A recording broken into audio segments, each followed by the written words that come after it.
Ketdik, toqqa borib maza qilib shashlik yeb kelamiz. Qancha gaplashib qo'yilgan? Qizlar bo'lmaydimi? Yo'q, o'zimizni bolalar faqat. Bitta xotinjondan so'rab chiqaydi.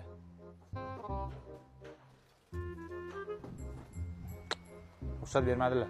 Bo'pti, mayli, tog'da qolmaymiz, bugun qaytib kelamiz. Qaytishingda xotiningga shashlik ham olib kelasan. Kuskovoymi? Ha? Kuskovoy yaxshi ko'radi, balki ruxsat berar, bitta so'raydi. Shashlik bilan bir joylarga tiqib qo'yillar ekan. Вообще ruxsat bermadi. Bo'pti, mayli, toqqa bormaymiz. Shahar o'zida 1 soatga ruxsat so'ra, bu joydan yeb kelamiz, ha? 1 soatgami? Ha? So'rab chiqadi. Наконец-то ruxsat berdilar. Ana, ketdik-da. Faqat bitta shart bilan ruxsat berdilar. Qanaqa shart? O'sha yerda borsanglar ko'rasizlar. Mana xotinjon, men keldim, qara. Hech kim yo'q, qizlar yo'q, hech kim yo'q. Faqat bolalar bilan o'tiribmiz. Mana Shampur degan yangi joy ochilibdi.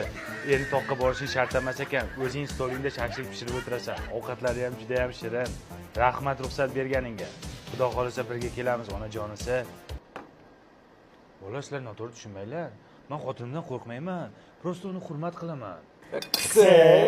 Ha, nima to'g'risida? Men achotparvarman.